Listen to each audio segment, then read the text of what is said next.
Saya ada hutang dengan orang, dia telah mati, tidak ada waris. Adakah cara lain saya nak bayar hutang dia? Baik, dia berhutang dengan seorang dan dia tidak bayar sampai orang itu mati. Bila mati dia nak bayar tak boleh, pasal sudah mati. Jangan gata piti kubur. Orang kafir piti atas kubur, dia gata piti nyebur harta benda. Tak, faham lagi? Wajib cari waris ni. Biasa ginilah, bila kita nak bayar, mati. Berapa bila kita nak bayar dia mati? Sebab bila dia hidup, kita dah nak bayar.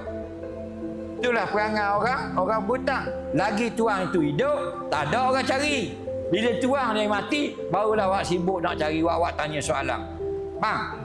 Jadi jawapan dia, wajib kena cari waris dia. Orang kata tuang dia mati dah duduk dadung tu. Tapi anak dia, anak saudara dia seorang ada duduk di Pulau Langkawi Kedah. Wajib kena giata, tak pergi berdosa. Jangan main harta orang.